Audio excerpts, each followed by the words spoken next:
Hey guys, are we back? Yeah. Yep. What happened?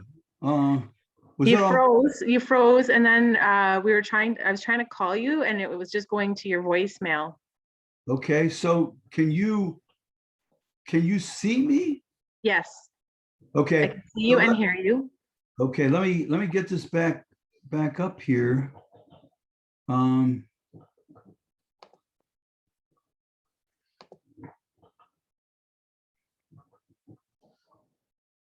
okay,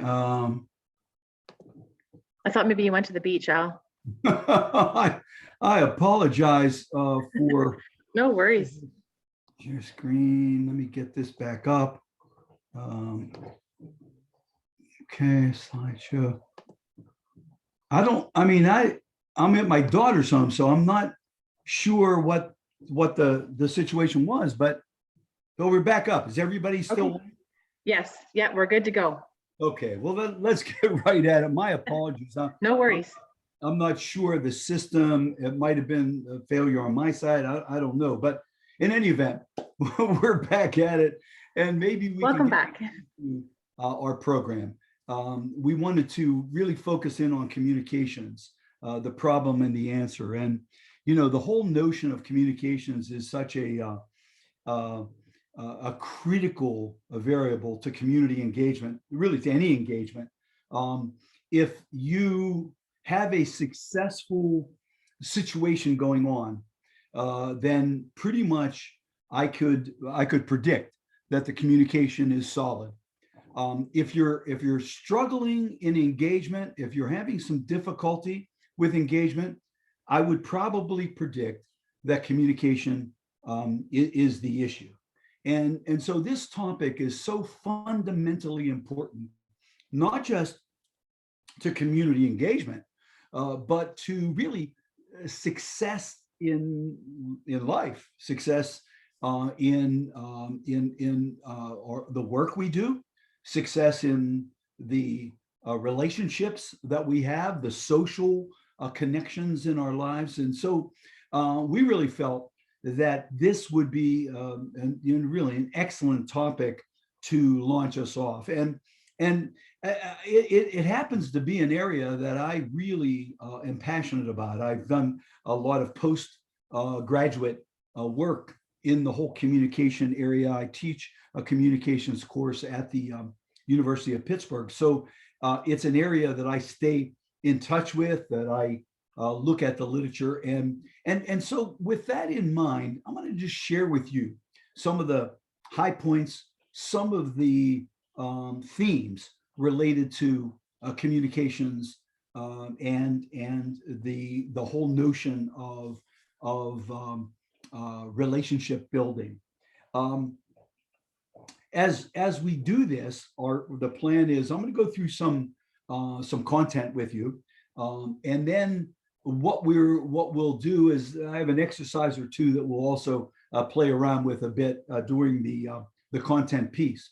And then once we finish up with the content, as we have done in the past with our trainings through Community Living Algoma, we'll do a question and answer period where you can raise any questions related to this topic or really any other topic that we've covered in our training series. So with all that in mind, let's get started first with a definition. And when we think about communication, the notion, communication is one of those topics that's both simple and complex, right? It's simple communication. I'm connecting with people. I'm getting things done. Addressing issues, whatever the format is for the communication. But communication is a process. And it's a process by which we're sending and receiving messages, and trying to make sure that there's a real approximation between the message that's being sent versus as it relates to the message being received. So we know that communication is never 100%, accurate from a sense of what someone is saying versus what someone is hearing. But we want to try to get as close of an approximation as we can. And the notion that it's a process really suggests it's dynamic in its scope. Now, in simple forms, we have, we have two players, in at least two players in any communication situation.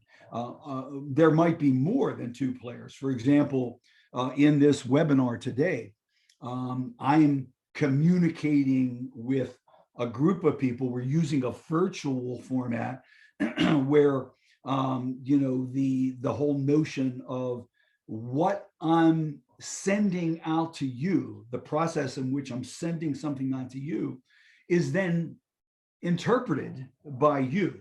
And this little schema kind of shows this sort of the uniqueness of the two players and their sphere of experience in terms of the information that's being exchanged. Now, from a basic point of view, there's some reasons why we communicate, right? Obviously, to retain, to learn new information, to retain new information, to share new information, to derive new conclusions in something, to reconstruct information in such a way that it begins to make sense, to modify or initiate, actually, the intellectual process, to influence and direct other people, to guide, to inspire other people. So there's lots of different functions in communications, and most theory really sort of suggests that in order to really get your hands around communication and to actually be better, you have to be clear about what is the reason why I'm communicating. What's the function here from communication? If I'm, if I'm training, which I'm doing today, right, then I really want to be clear that I have information that will facilitate your better understanding of the communication process, and maybe even some strategies that will help you be able to employ better communication techniques. So being clear about why you're communicating, doing a presentation to city council versus just BSing with your buddies over a beer after work. So being clear about what is the function, what am I trying to achieve in this communication framework. Now, communication has a whole plethora of modes, right? Things that you can use or things that are used to enhance the communication process. Now, the most basic mode of communication are words, right? And our webinar today is a perfect example. I'm using words to introduce or to discuss or to further our understanding of the communication process. But I'm also using print. As you look at your computer, you'll see the slides I have will complement the words that I'm using. So it's a double modality of communication. And now sometimes print can be just the singular modality of communication. As I'm relaxing here in Florida, I'm reading a great book by Walter Isaacson on Leonardo da Vinci. Okay? And I'm not that savvy at art, but Leonardo, one of the iconic Renaissance painters, and the book by Isaacson is capturing, in print, the essence of a genius like Leonardo da Vinci, and that's the primary modality. And now the interesting thing in this book is that as that Isaac uses a double modality in communicating his message. For example, he goes through these iconic paintings that Da Vinci did, and he has an illustration of the painting in the book, and then he describes Leonardo's approach to painting, both shadows and distancing and optics, and things about art that I really didn't know much about. But as I'm reading the book, I'm looking at the image, and then I'm reading what Isaacson is interpreting on the painting that Leonardo did, and the double modality of the image with the print word is further enhancing the impact of the communication process used in the print modality, like a book. Now, actions also are modes of communication. We all know the actions speak louder than words kind of cliche that we hear, but it's absolutely true. Actions do communicate. What you choose to do. I've always taken aback by people who are kind of guiding their children one way and actually doing the opposite themselves, like lighting a cigarette and saying, you shouldn't smoke. Smoking is bad for you. So the actions of somebody smoking versus the words that they're saying, you shouldn't smoke, is a discourseful kind of a notion, right? Actions should complement the actual words that you're using. Gestures. We Italians have an inside track on the whole gesturing thing, and I know that when I do Zoom trainings, like I've done this past year, I feel like I'm handcuffed, from using my body, my hands to illustrate a point. In fact, just last week before we came to Florida, I did my first live training sessions. They were outdoors, and but I was live with the audience, and people, of course, were distanced, and everybody was masked, and it was, for me, so liberating to have that gesturing modality. Right now, I can gesture a little bit. You can watch me on the screen. You can see my hands going back and forth, but gestures are unique modalities of communication. Similar with gestures are facial inflections, right? Where your face complements the words that you're looking to use, and we'll talk a little bit more about that in a minute. Images, I mentioned the Leonardo da Vinci book with the images of some of his paintings, and then the description. But images are powerful communicators. Sounds are also equally instructive, right? You're driving down the road and you hear a siren blaring, right? Then that communicates to you, that sound of the siren communicates, there's a problem somewhere, there's a crisis happening somewhere, and I better pull off to the side. So the notion of just the sound in a powerful way communicating something. Music is much like that. I know as part of my retirement plan was to get back to playing music, and we launched a group called the Doo-Wop Doctors, and we're playing these oldies, and two things happen with the music. We're playing these older tunes, from when we were kids, and the sound of the music communicates, obviously, not just the lyrics, if you will, but the music itself.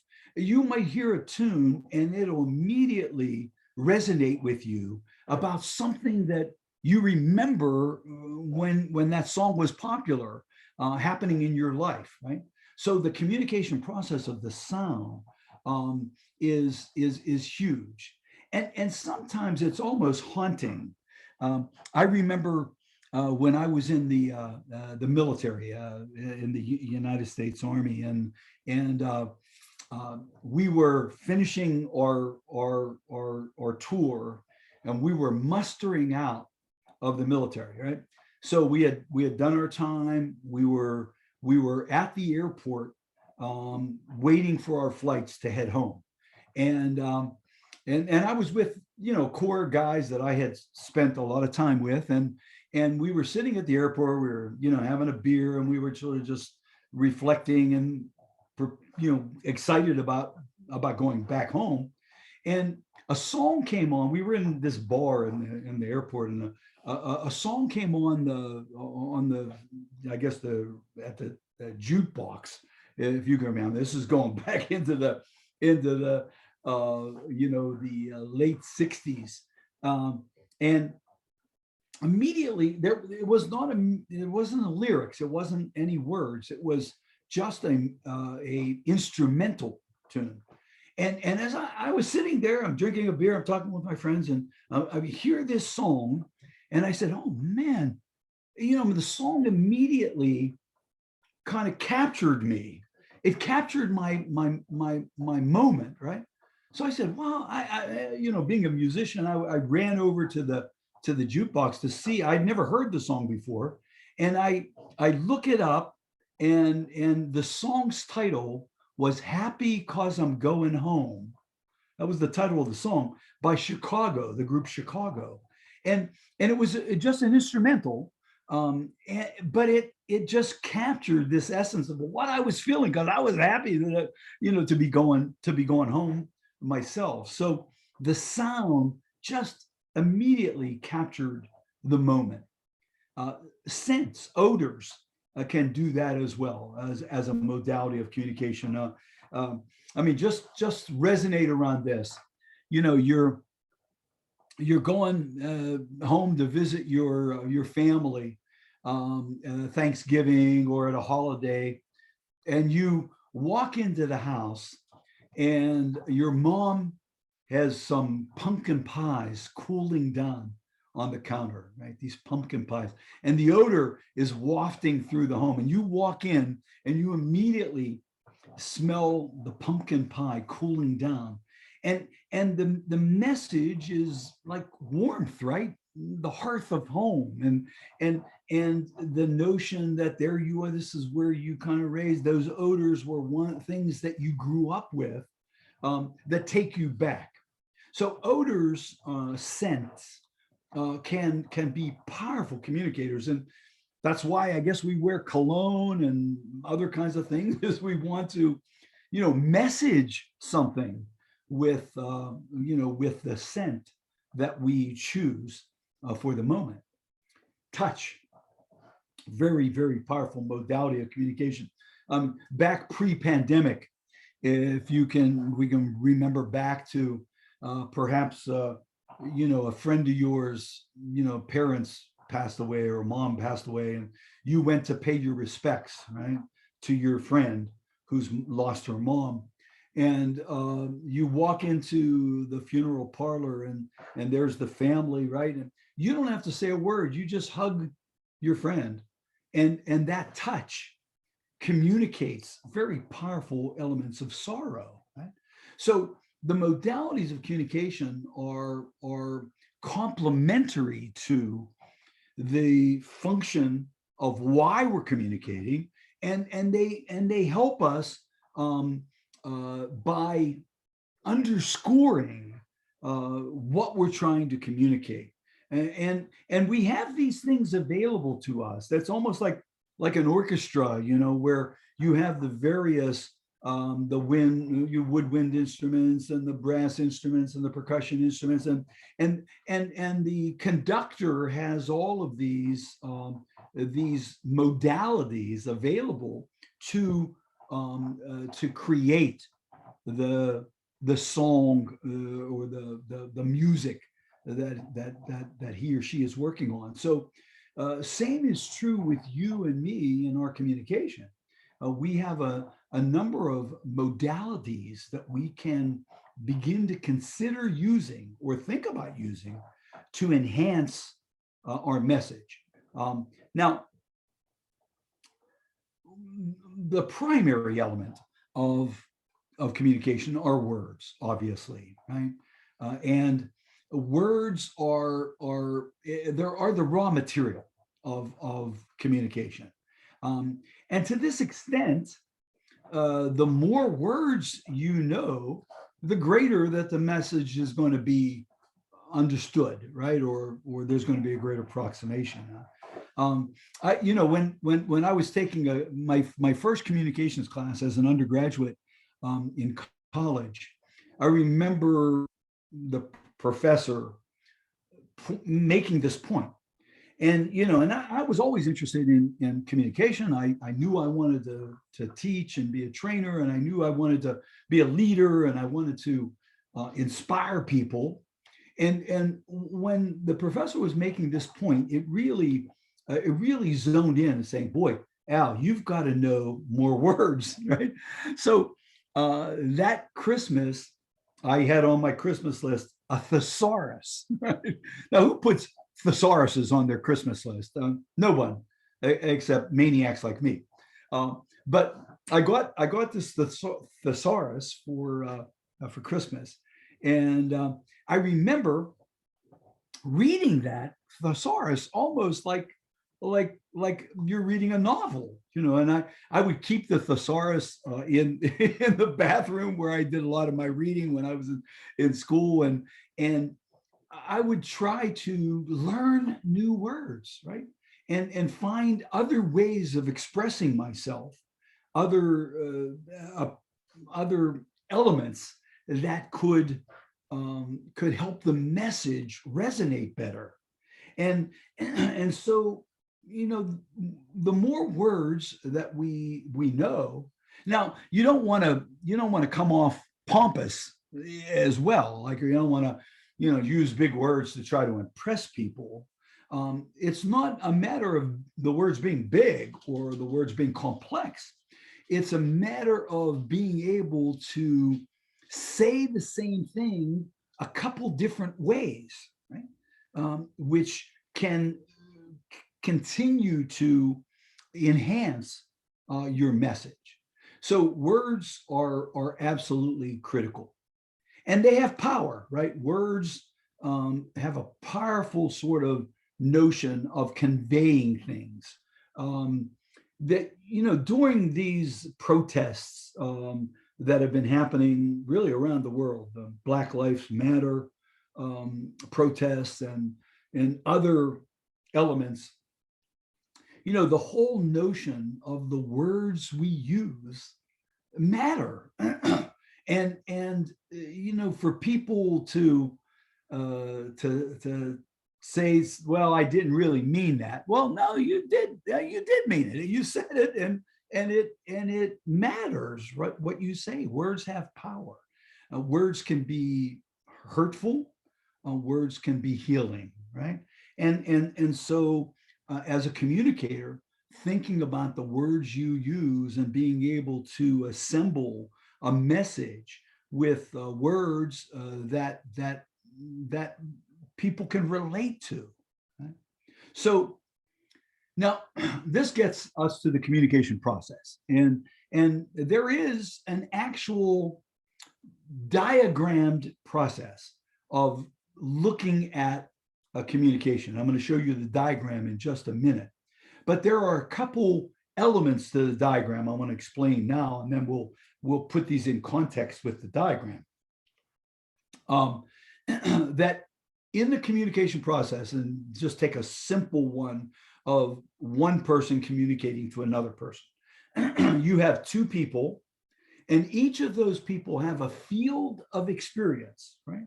They have their world and how their world has emerged, where they grew up, the family experiences that they had, where they went off to school, the number of brothers and sisters that they might have had. I mean, all those things are within the construct of a person's field of experience. And so both people have that. I have a field of experience. You have your field of experience, where you come from, how you were raised, what influences you, what excites you, what angers you. Those kinds of things are all unique to the people you're communicating with. So the more you have an understanding of someone's field of experience, as best as you can. Obviously, you're not going to know everything about a person, nor can you. But you can get a better sense by doing a little homework. I know every time I do a presentation, I want to know who's in the audience, right? Who was invited, who's coming to this, to give me just a little bit of a sense of their field of experience. For example, with this webinar, I know that we have agencies that serve people who have disabilities, right? We have community leaders. We have civic folks that are involved in the civic underpinnings of their community. We have advocates that are on the call, right? So we have folks from a whole variety of different fields of experience, and me wanting to know that becomes essential in trying to be more effective communicating with you. Because if I have a better sense of where you've come from, I can then be better at encoding or developing a message that you'll interpret more effectively. So let's look at this little diagram, right? So we have the blue guy and the red guy on the diagram, right? And the blue guy is the communicator. He's the person doing the initial communication to the red guy, right? And what he's doing is encoding a message, right? And his encoding of the message is really initially influenced by what he thinks the receiver, what kind of person he thinks the receiver is, what kind of world he comes from, and what kind of experience. Like if I'm presenting to bankers, right? Then I have I want some kind of a sense of thinking. Okay, bankers, they come from, the kind of people that they are. Very precise, pretty much left-brained from a sense of numbers and looking at ratios and all the other kinds of things that we know finance people might come from, right? So when I'm encoding a message per this diagram and I'm delivering that message to the receiver, I want to encode it in a way that I think that's going to have a greater resonation with the person receiving the message, right? Now, all along the process at the bottom of the diagram, you see there's noise. And there's always noise in communication. There's to greater or lesser degrees. The noise are the things in the background, right? And sometimes we can control noise. Other times we can't. For example, when you're calling somebody into your office, or somebody comes to your office, they want to talk with you, and they come in. There is some noise you can control as that person enters your office, right? If you have your radio on, you could turn it off. If you have a do not disturb button on your phone, you could hit that. So there are some things you can do to lessen noise, but there is also some noise that you just don't have control over. Things that are happening perhaps around you, outside, somebody jackhammering the sidewalk, doing a repair. You can sometimes control for some noise by saying, boy, it's noisy in here. Let's go to the cafeteria where we can talk a little bit more focused way. So you can get rid of noise, because noise always affects communication. Even in a bar or in a restaurant. We went here in Orlando, we went out to a restaurant. My daughter found this new restaurant, and really a nice place. It's called Chroma. right? And so they have small plates. And but the restaurant is really like this Art Deco design. So the walls are bare, the ceilings are high, there's a lot of resonant noise from other people at other tables, right?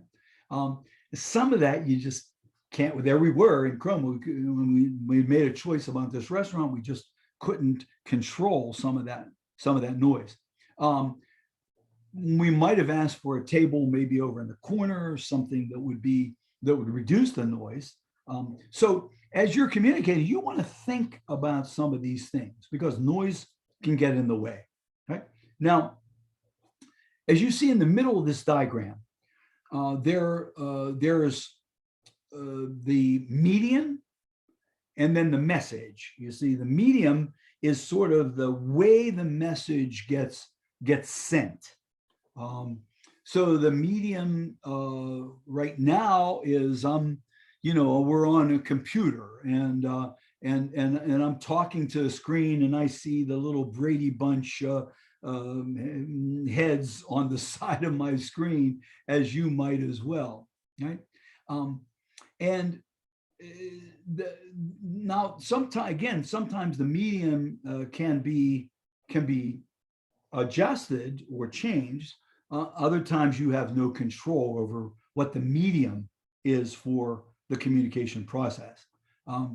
I've just finished working on a proposal with a group out of Princeton, New Jersey, and it's a proposal. It's a very a very large proposal to study loneliness and isolation related to people with disabilities. It's a federal grant here being let in the United States, and so that we want to communicate in that proposal our seriousness and our intent, but the median is paper, and not pencil, but paper and type.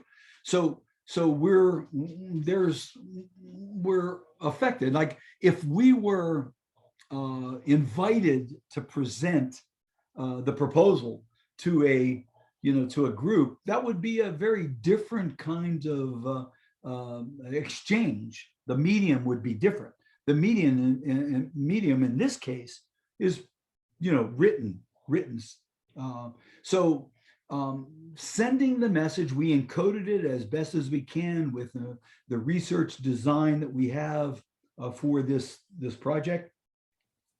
And we hope that the decoding that happens by the committee that will be reviewing our proposal is that there's an approximation between what we intend and what they actually interpret when they read the proposal.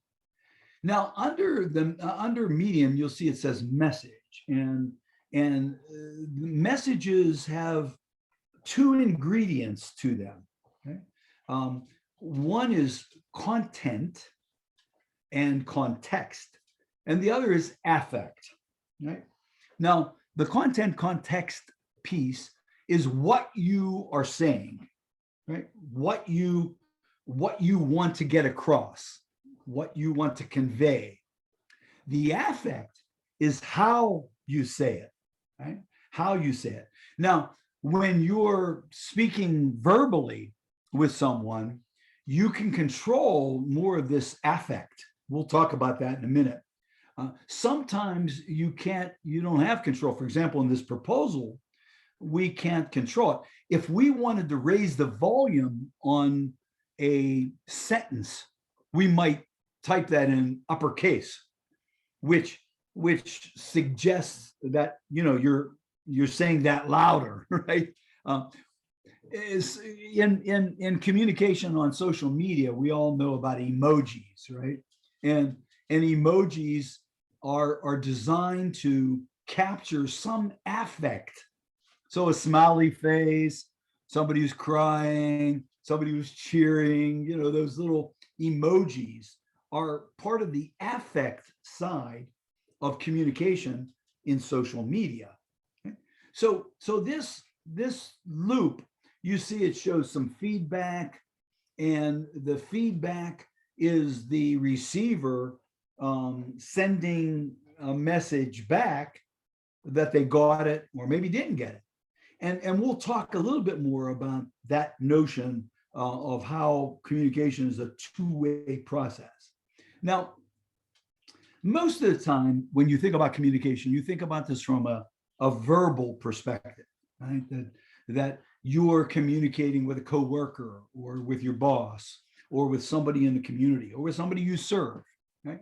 And regardless, you have these same elements, right?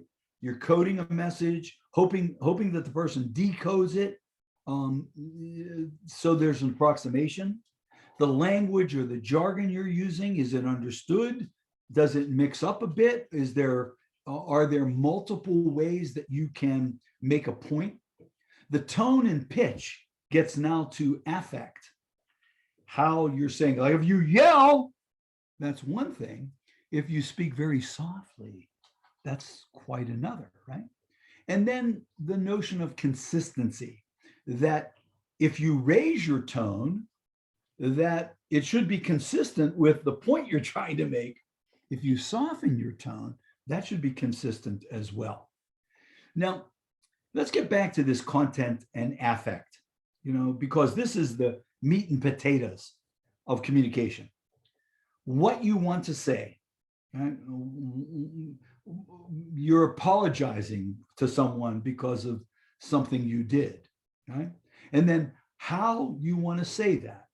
And there should be a consistency, there should be a connecting point between the content and the affect, right? So if you are apologizing for something with someone, you don't want to use a wise guy kind of an affect or a smart aleck affect, right? That's inconsistent. The affect is not consistent with the content. So putting these two things together really raises or lowers the effectiveness of the message that you're trying to get across with folks that maybe you supervise or people you're serving, or talking with families as it relates to things that are important in your work. Now, there's two other major components that are tied to affect. And again, this is a little wonky. You're getting, the communication wonk side of the equation, but I think there's some important elements here to understand. One of them is proxemics, and the other is kinesics. Right? And they're big words, but proxemics is the distancing and spacing. 6 feet apart as we stand in line at Disney World yesterday is a proxemic kind of phenomena, right? And it's made these lines humongous. Liz and I went. We go to one of the rides or events, and the sign would say, 20 minutes. There's a 20-minute wait, and then so we said, 20 minutes. Hell, that's great for Disney World. So we would try to find the end of the line. And like the end of the line is in like Frontierland. We want to go, on this ride in Adventureland. So, but they're pretty true with the proxemics of the distancing that's going on here. So their distancing and spacing is really an important piece for communications as well. And I'll drill down just a bit on each of these. Let me just overview them. Kinesics are the nonverbal paralanguage that you're using in your communication. So one is spacing and distancing. The other is gesturing and nonverbals that you might use to promote your message. So proxemics, in actual face-to-face communication, there are 4 zones that communication experts talk about. right? And they, the furthest zone, the last zone on this slide, is the public zone, right? So the public zone would be John doing a presentation to, I don't know, city council on some initiative. And so John is standing at some lectern or some podium, and there's there's the audience, the people he's trying to influence or trying to impact with his message, right? But they're far away, 12 feet or beyond. So this notion of distance then affects the impact of the communication, because the further you are from people, the harder it is to read. You can't read their eyes. It's harder to read their facial tones. That even now with masks, and we all have our masks, there's so much that we get in communication from just facial inflection, that when somebody has a mask on, all you're seeing is their eyes. You're not getting whether they smiling or they sticking their tongue out at me. What are they doing here? So distance matters in communication effectiveness. Now, the public zone, 12 feet and out, the closer you get a little bit closer, now you're in the social zone, right?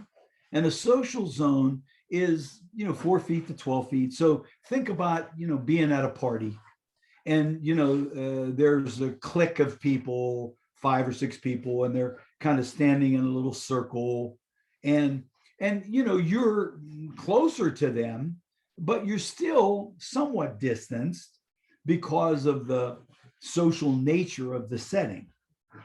The personal zone, now we move in, and this is usually a one-on-one, 18 inches to 4 feet, where you're talking to one other individual, you're making your point, or they're making their point to you. Now you're in fairly close. You can see their eyes, you can see their face, you can see their body language a little bit better. And then the intimacy zone. And the intimacy zone is really touching someone to 18 inches. Now, usually the intimacy zone is only allowed with someone that we either love or that has a license to touch us, right? We don't just let anyone into our intimacy zone. The intimacy zone is a very, very fragile place for communication, and so when you're really up close, I mean, think about when you're optometrist and you're sitting there, you have that thing around your face, and the optometrist is coming in with that little light, and he's looking into your pupil, and his face is right next to your face, or her face is right next to your face. And though now we allow that because they have a license to do that. They're certified to do that. We just don't let anybody touch us unless there's deep trust or love as a part of the process. So these proxemic zones become important to think about when you're communicating. If you get closer, that's a good thing. Obviously, now with social distancing, getting in closer is going to be something that's going to that we're going to have to be attuned to, and it's going to be a while before we kind of come back to being closer to people. So proxemics, one thing to be aware of when you're communicating, because you're using different modalities and you're using different sort of strategies based on how far you are from your audience. Now, kinesics is more of the affective side of the equation. What influences kinesics are things like how you're dressed, right? That if you're doing a presentation to bankers, right, and you're dressed with your flash t-shirt, like I have on right now, right? This is not a very good message, that I would be sending to to bankers, right? So thinking about your audience and then looking at your repertoire, what you can control, right? What you can utilize to be more effective in your communication. So dress, touch is also a kinesics, handshakes, hugs, pat on the back kind of thing, and what those things message. Posture, body posture. I have a great book that I got when I was, when I was an undergraduate. I still have it in my library at home, by Desmond Morris, famous ethologist. He studied animal behaviors. He wrote his big book was called The Naked Ape, back in the 60s or early 70s. But Morris had this book all about body posture. And he showed submissiveness, postures that are more submissive, postures that are more, that are hands up, that victory thing, that's a certain posture that denotes a message, right? And somebody slouched over, somebody standing up erect. Those kinds of postures are things in some ways that we can control. Eye contact's huge, right? The eyes are what they have a direct line to the soul. I remember when you were reprimanding perhaps your son, or your daughter, and you said, "Look at me," as you're talking to them, and they're looking away. They don't want to establish eye contact with you because they're remorse or they feel bad about what they did, and you want eye contact with them because you want sincerity in the message, and eye contact does signal sincerity, that there is a powerful plethora of evidence about when people establish eye contact, the sincerity there. Now, too much eye contact, staring at someone, signals, it flips. When somebody's staring at you, that makes you really uncomfortable, right? So eye contact that's managed in a way through the kinesic opportunity that you have becomes a really powerful paralanguage or paralinguistic modality, right? Facial expressions, hand contacts, paralinguistics. Paralinguistics, by the way, are the little utterances that we use when we're making a message. Things like that, which are not specific to the content, but are utilized oftentimes for the communicator to give the communicator a little bit more time in thinking about what he or she wants to say. And sometimes we use paralanguage there. I remember as a kid in high school, we had a science professor, a science teacher, and he always said, that was, in fact, he said it so often that we would wager before we went in for a lecture, we'd wager on how many times he would say, as he was doing his lecture, and would put money down on who would be closer to getting the actual amount of times that this particular teacher said, So, and it's also amazing how we do that and not even aware of it. In the class I teach at the university on communication and effectiveness, I video my students, and my students they're making a presentation and we video it, and then we watch the video and we try to critique it. And the students are just so taken aback by how they come off. They weren't even aware of some of the things that they were doing when they were presenting. But then when we were sitting and watching the video transcription, You say, oh man, you mean God, I didn't know I came off. I seem so stupid. I didn't do. No, they really feel challenged by what they see. And we oftentimes don't think about how we come off when we're communicating. We don't, I know with my wife who oftentimes yell at me, you're raising your voice again. I said, I'm not raising my voice. But the notion of the kinds of things that we do that we're unaware of are part of raising our consciousness on communication to become more aware of them so that we can utilize whatever methodologies we might to either suppress something or to accentuate something. So now this gets to the other side of communication. And the other side of communication is listening. Right? Now, listening in Western culture, we're not very good at listening.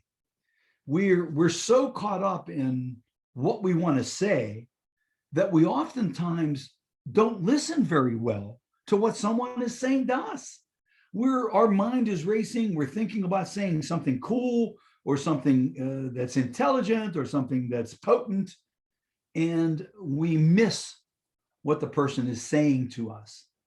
So this ability to tune into someone that you're communicating with in an effort to better understand their situation makes you a better listener. In graduate school, I remember taking a course in active listening. Active listening was the title of the course.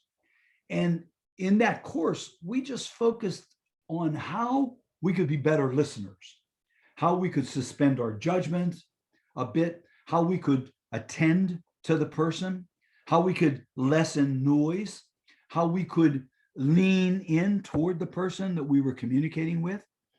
All of those help you be a better listener, because we're not very good listeners in our society, unfortunately. And studies have actually concluded that what's been determined is that there are two dimensions that happen in the communication process. One is intensity. So if you see the line going up would be intensity, and then the line coming across is time.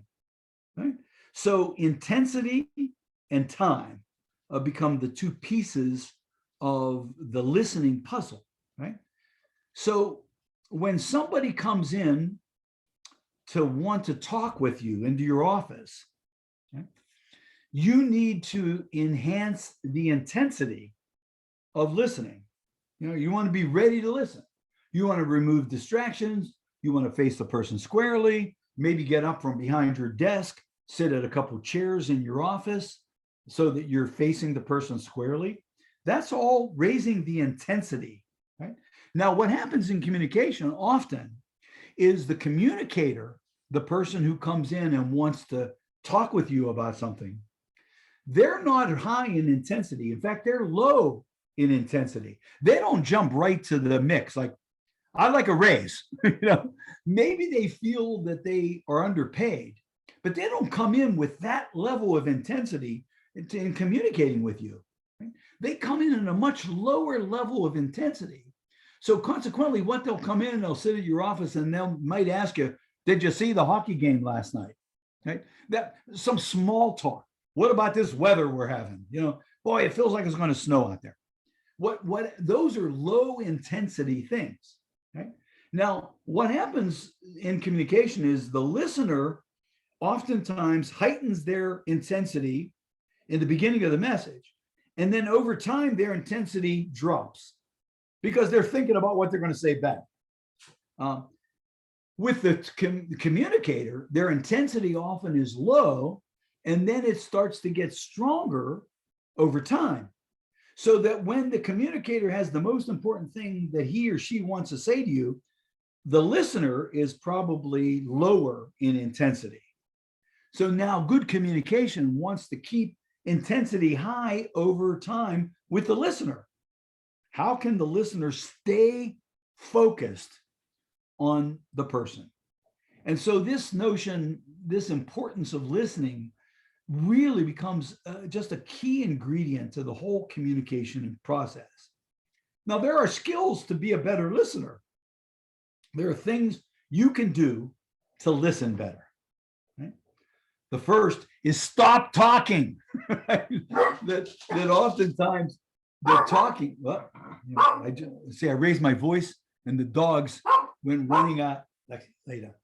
So the notion of stop talking and really pay attention. Imagine the other person's viewpoint. What would it be like if this was you coming in to meet with the boss about something, and you're the boss? How would that feel, right? Try to get to imagine the other person's viewpoint. Look, act, and be interested in what they're saying to you. Pay attention. Stay tuned to nonverbals, their nonverbals and your nonverbals. Like sitting there talking with somebody who's trying to share something important, and then doing this, looking at your watch, right? Now, has that ever happened to you when you were talking with somebody and they start looking at their watch, almost like you don't matter, right? They got something more important to do. They could care. There's less. The more time they spend with you is the less time they're going to be doing something they'd rather be doing. And so these little things all help you listen better. Put your damn phone down. How many times have you been with somebody and you're communicating with them, and they got that phone, and yeah, that's really great, yeah, and they're looking at their text messages or whatever. Okay?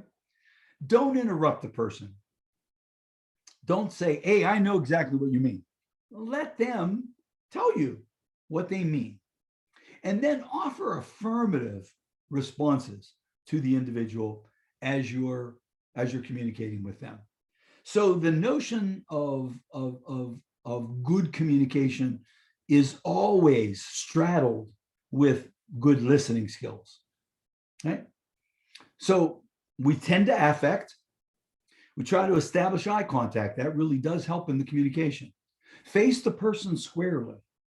Try to remain calm, especially if you're in a situation where someone is really agitated or angry, or if you can, in a way, kind of calm things down in the communication process, you're going to be a little bit more successful in that situation.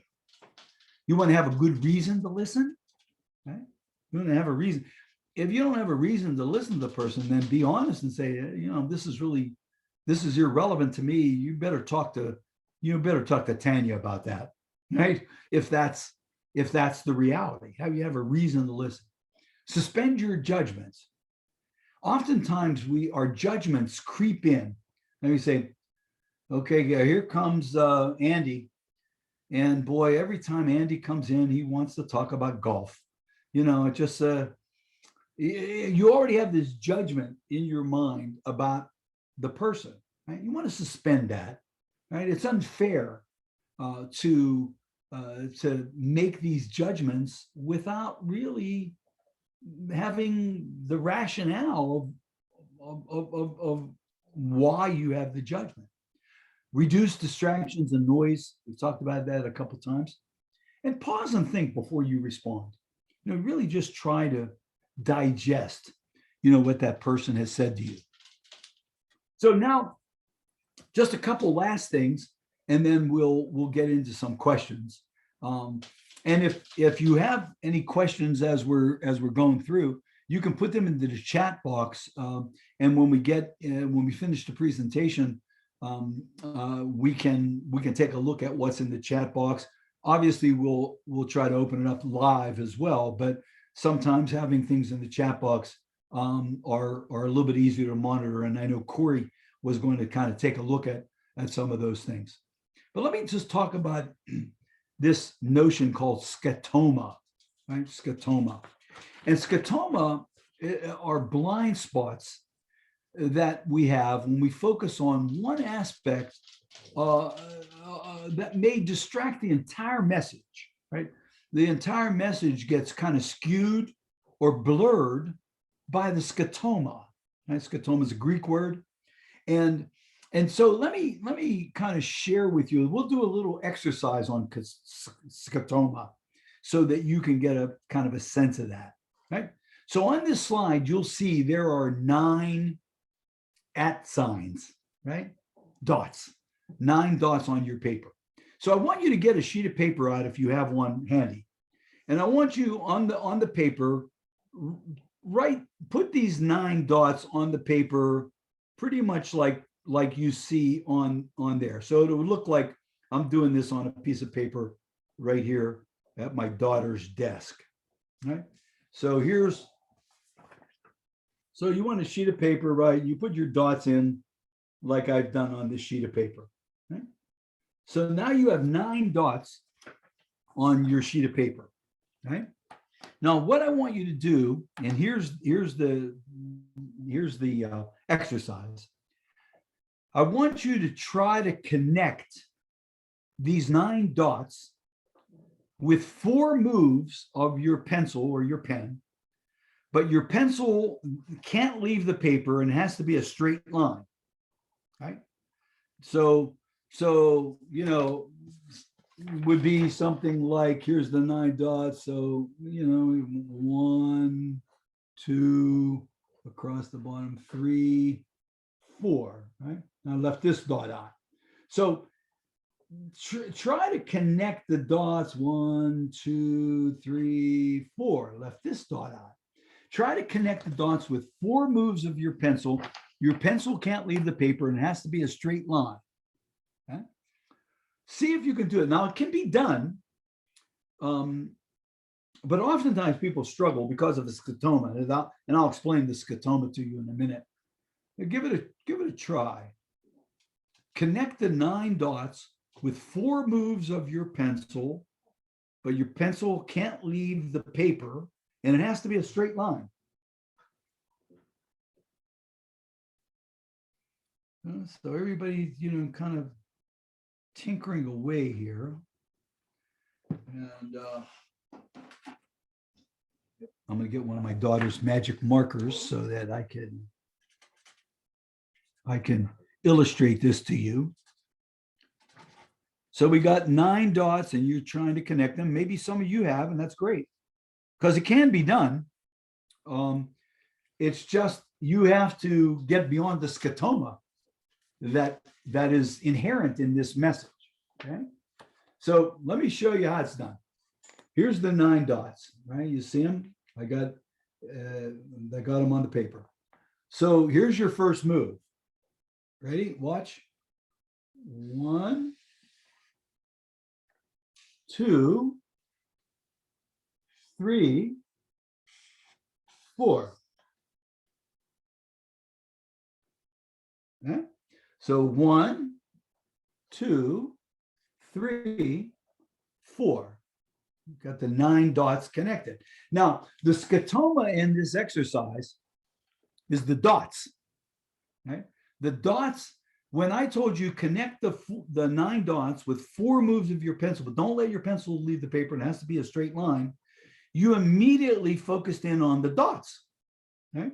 Because the dots were the central part of the message anyway, right?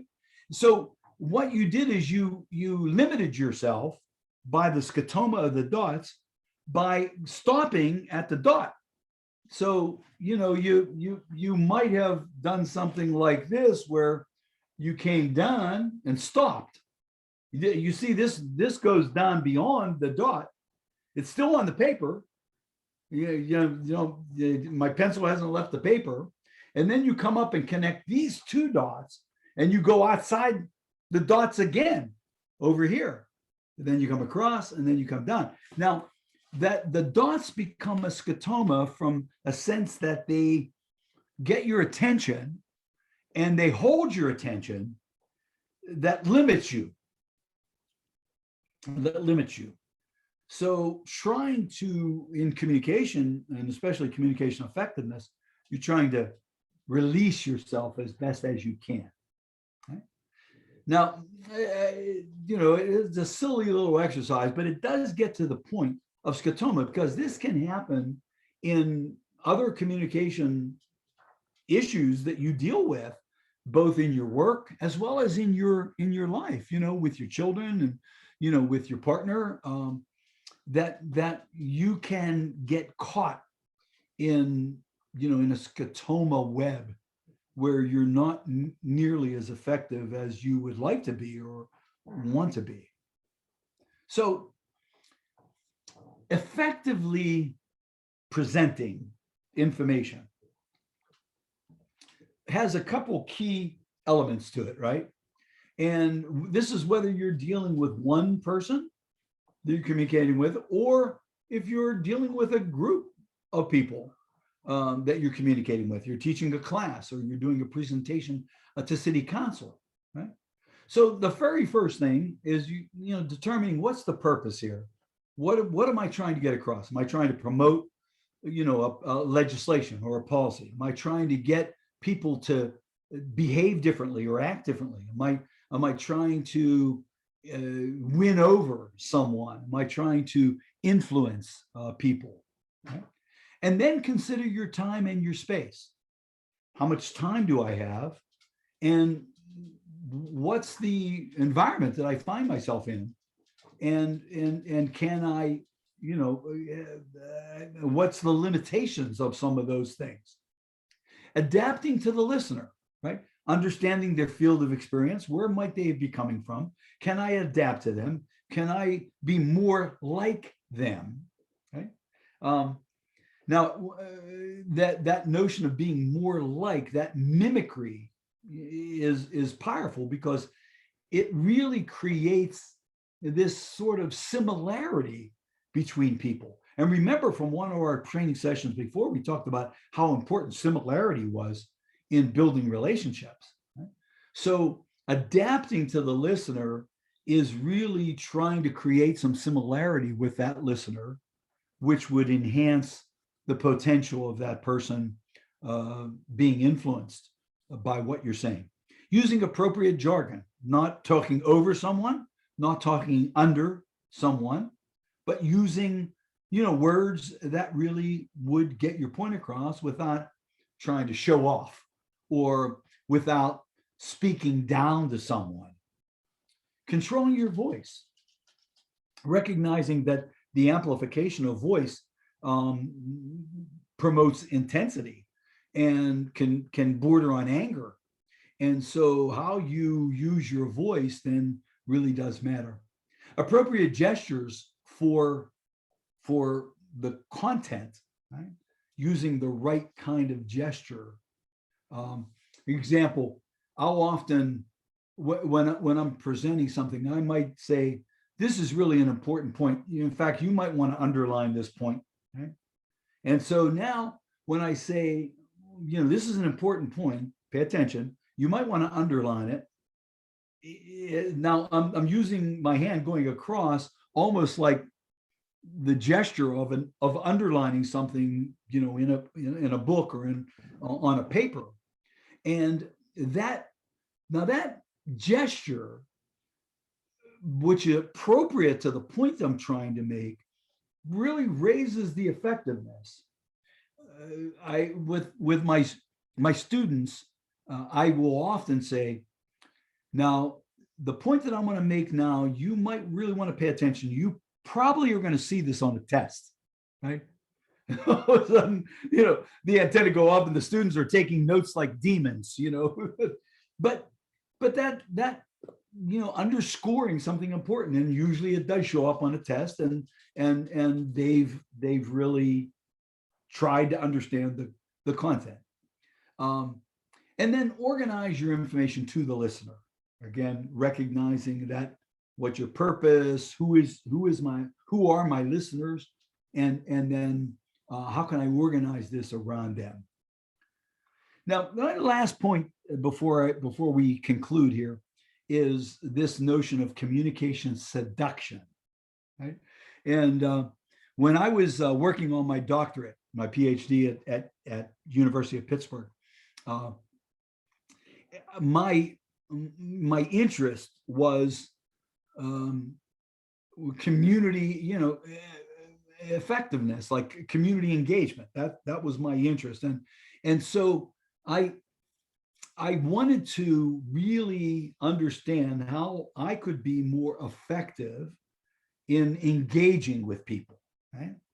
And so, I was taking these classes before I actually started my doctoral work, my dissertation work, and I was trying to organize my thinking around this subject, and I came across an article on communication seduction. Right? It was in the literature, and I kind of I took note. I said, "Whoa, communication seduction! What the hell's that?" So I started reading this article, and it was an article by a researcher, a professor at University of Illinois, and he was talking about a study he did for his doctorate, and how he wanted to see if he could seduce the audience into thinking they learned something. I said, wow, man, oh man, this, seducing the audience. And so I read the article, and I was really taken back. The article is called The Dr. Fox Effect. And what the author, his name is John Ware, who I subsequently called and talked with, he did, for his doctoral dissertation, he did a study where he hired an actor, and then he had the actor learn lines, just like actors do when they're performing. And the lines that he had them learn, though, were sort of circuitous. The content was garbled, right? And so he set up an experiment where he invited in social workers and counselors, and he had this actor, who he called Dr. Fox, do a presentation to these social workers and these counselors and these, these human service professionals. And Dr. Fox, he made up a bogus profile. The Dr. Fox is, from this place, Columbia, and he's really, an exalted leader in understanding this topic. And he had Fox do this presentation. And then at the end of the presentation, Fox actually took questions, answered them in a circuitous way, never really answered them. And then he left. And John Ware, the researcher, polled the audience and said, what did you think of Dr. Fox? What did you think of his theory? You think you could use it? Would it be helpful in your work? And the audience they loved Dr. Fox, right? They loved his presentation. They thought it was brilliant. And they thought they could use his concepts. So what, Yettle, get over here. I'm sorry. See, I raised my voice. I was commanding the dogs to stop barking. but anyway, the notion here was, when I read this, I was really fascinated by the notion that people could be duped. They could be duped. No, that shouldn't have surprised me, but it did. And so for my study, I decided to do something similar. And but instead of using bogus information that wasn't viable, I decided I would use viable information and see if delivery style could in fact be, change it up, that people really would be seduced just based on the delivery. I kept the content viable. I wanted to manipulate the delivery. And so I hired an actor. And I had him, this was for my doctorate. I hired this actor. I wrote a script. I had the actor learn the script. But what I varied was how he delivered the script. I changed the affect. And on one delivery style, it was very what I called expressive. The other delivery style I called direct. And the direct delivery style was just, presented from a podium, what didn't really move his vocal inflection a whole lot, didn't establish a lot of eye contact. I manipulated those variables between the expressive style and the direct style, and so as excuse me 1 second while you're thinking about this, because this dog's still barking in there and I got to check him. Excuse me 1 minute.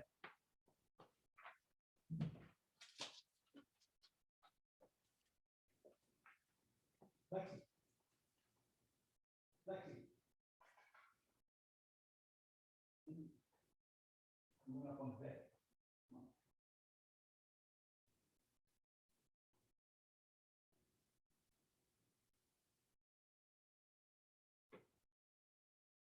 You wait, I'll be right with you. Okay, my apologies, everyone. Lexi was communicating with me that she wanted to get up on the bed, and so I had to put her up on the bed. But in any event, back to this study, the Dr. Fox effect. I manipulated that a bit. I changed the expressiveness, one style where the presenter, who I called Dr. Crawford, was an actor.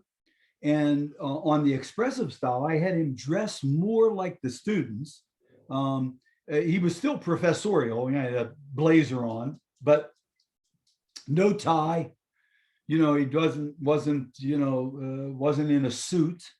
And I had him move a bit more. I had him move around the room a bit more as he was doing his presentation. I had him with vocal inflections up and down. I had him use a lot of facial gesturing and a lot of affective sort of kinetic elements. On the direct style, it was the exact same message, but on the direct style, he stayed behind a podium, dressed in a suit and tie, not a suit, but a blazer and a tie. He did the presentation without a whole lot of vocal inflection. And then I measured, I pre-tested and then post-tested the audience. I measured the effectiveness, what people remembered, and how they felt about the presentations. And as you might expect, what was really impactful was the expressive style. Not only garnered more memory of what he had talked about in his presentation. This was a week, and then 2 weeks later, when we went back to measure recall. But the expressive style was also one that people felt better about. They felt they were being lectured to by the direct style. They felt they were being engaged by the expressive style. So communication seduction is kind of an interesting topic, but clearly communication is really the key to personal success with your children, with your partner, with your family, as well as a career success in terms of the things we're trying to accomplish in the work that we do. So let me just conclude, and then we'll take whatever questions folks might have. You treat people as if they were what they ought to be. You help them become what they're capable of being. This is really kind of understanding your audience and recognizing and valorizing people. Thoreau, Henry David Thoreau, I know of no more encouraging fact than the unquestionable ability of people to elevate their lives by a conscious endeavor, right? Really just staying conscious about what we're communicating and what we're trying to accomplish, and really being focused on that when we communicate, whether it's communicating with our kids about their day, as well as communicating, I don't know, on a proposal for funding to some foundation. So let me just wrap this up, and as we always do, I have some contact information on this final slide. of how you can get back in touch with me if we don't get to a question you have, or if there's something specific that you would like to talk about. My email address is listed, and also my website. I invite you to feel free to, to go to my website. I have some articles and some videos that might be of interest. Other than that, let's get to some questions and let's talk a little bit about this. I apologize for the technical stuff that we had in the beginning. I think we got that resolved. That was on my side. I apologize. That had nothing to do with community living Algoma. It's just maybe too much sun on the on the internet connection. But so let me stop sharing, and then let me see if good, we can go there, and let me see if Corey can take a look at any questions that were in the chat room, or if any questions come up live, we can go there. Corey, what do we have? Okay, Al. So the first one, Cindy's saying, in some cultures, direct eye contact can be considered disrespectful. However, it doesn't mean they're not listening. Any tips on how to be mutually respectful while not offending? Where do you look? Yeah, boy, that's a great question, Cindy. Especially more from the focus area. I think, again, interculturally, there are some cultures that clearly, I know, for example, when I do some work in Australia from time to time, and Aboriginal cultures can be really uncomfortable with eye contact. I'm uncomfortable with photographs or any of that kind of stuff, and you have to be aware of that, and B, adjust your communication to that necessary element. Most of the communication that we end up doing, however, is not with cultures that are unique in how they interpret eye contact or even facial infliction. And so my sense is that I think you want to establish eye contact, but not staring. I mean, looking at the person and then maybe looking away. Now, there is some interesting research on neurolinguistics, and you can actually Google some of this, and it's called neurolinguistics. And it's really interesting because in neurolinguistics, there is some evidence that people who look up or look down are different than people who look left or look right, and that says something about the dominance of the side of your brain, the right side, the left side of your brain. But it's worth taking a look at some of what neurolinguistics speaks to. Okay? So that one minute while I got to attend. These dogs are going crazy. I'm going to kill my wife because she left to go shopping. Hold on. Oh. Liz, you're back. Oh. I got to get back to my program here. That's so funny that that's on live. I have a Chihuahua. I feel his pain. The smaller the dog, the louder they feel they need to be. My dog chased a bear a couple years ago. Actually my wife coming back, and the dogs were greeting her. So she's able to tend to the dogs now. But next question, Corey. Next comment, Al. Kim commented this was a very informative session and she looks forward to the next one. Thank you, Kim. I appreciate that. And I think the more thoughtful we can be about things that we take for granted, the better we can be as a community, and of course, the more effective. So I appreciate your sense of that. And hopefully you'll be able to plug into our next session, which is going to be on creativity, where we're going to have some kind of fun things that we'll do as exercises, even remotely, that are fun, thinking about how how we can appeal to our more creative spirit. Good. What else, Corey?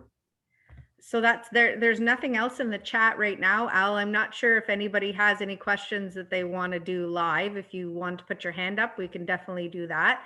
And anything else, if you are too shy or you want to put it in the chat, go right ahead. And like Al said, he left his contact information if you wanted to reach out directly to him. Oh, sorry, Michaela's got a comment. So communication is so important, and yet I find that the value of speech and language assessments for people with disabilities are not something that is a priority. Well, that Michaela, that's such a good point that you're making, that part of the devaluation that oftentimes happens with disability is that people think that folks with disabilities really either don't have much to say or need to say much or will be taken care of by people. And so consequently, we devalue kind of the speech element. The other element that happens with communication and devaluation is if someone has an intellectual disability, we think that they really don't have a whole lot of important things to say, because the assumption is that they have less intellectual or cognitive capacity, and so what they have to say is really going to be less, and so therefore we devalue the whole speech and communication elements as well. And nothing can be further from the truth in both of those examples. In terms of getting beyond that, is really to raise the value of communication for everybody, for any of us, for all of us, and the notion that this isn't just for some of us. Communication effectiveness is really for all of us. So it's a great point you're making, Michaela, and I think the first steps to addressing that is just to be aware and be alert to that. Great point. Thank you for raising that. That's it for the comments in there right now, Al. Okay. Hang on one second. Michaela again. Yeah, Michaela. Yeah, and I think raising awareness is in what exactly a speech and language assessment is and what it can pinpoint for people. Yeah. That's absolutely true. Now, one other element that I think Michaela's point raises for me is that speech and language involvement, incredibly useful, but there's also, I think you guys have heard me say before when I talk about my cousin Carrie, who had a speech issue related to cleft palate that she had. She couldn't articulate words precisely. And there was a lot of speech therapy and language, assessments and interventions that never really helped her speak more clearly, right? And in that situation, we really didn't think about effective listening, because there's these two sides of this equation that are equally important. Not just empowering somebody to say what's on their mind, but listening more effectively to what people say and how they say it. And so I think that, obviously speaking is on the side of the individual with the disability. Listening is on the side of everybody else. That becomes their responsibility. And so for communication effectiveness, we shouldn't put all the onus on the individual with the disability. We need to really understand how can people just be better listeners generally to anyone that they come in contact with. So thank you. Great points, Michaela. Anything else pop in, Corey? No, not at this time, Al. Okay. Well, I just have a comment. I was trying to type it, but it's probably faster for me to just talk and ask the question or more of a comment. So one of the things that I've been thinking about is communicate, like just the whole idea of communication and how the world has changed this past year. and evolved, and how much we're relying on technology to communicate, and how things can be misinterpreted, or, how do you articulate your thought when you're trying to email everyone, and then the amount of emails, and then trying to stay up to that and be responsive to that, and then a text, how a text can be taken the wrong way, and how even how you listen and pay attention in different formats. Yes. That Zoom fatigue that they talk about, and but you're still trying to message everything, and because we're so isolated, that how do you keep up that effective communication and listening at the same time? So that's something that I've noticed in the past year that's very different. Yeah, well, that's more of a comment, Tanya, because you're absolutely correct. There is this fatigue, there is this sort of sapping of communication energy that's happened with the pandemic, and certainly with the stay-at-home orders and the other kinds of things that we've had to deal with this past year, and the frustrations that raises, the mental health struggles that raises, the depression that raises, and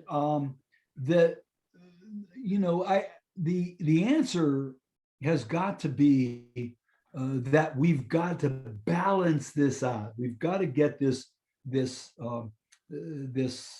pandemic behind us. We have to get people have got to get vaccinated. We've got to get herd immunity. We've got to watch out for each other so we can get back to a society where we have the multiple ways that we communicate and relate. And the thing about communication, I think the last point, and that your comments, Tanya, bring it home, is that when you look at this debate, and certainly in the United States, there's this big debate between individuality and community, right? And individuality is, I want my freedoms. I shouldn't, if I want to do something, as long as it's not hurting somebody, I should be able to do that. Versus, the whole community, like what's good for all of us, what's best for all of us. And this debate rages. Obviously, the big thing is with masks now. My wife and I last evening were we were at or yesterday afternoon we were at the Magic Kingdom, right?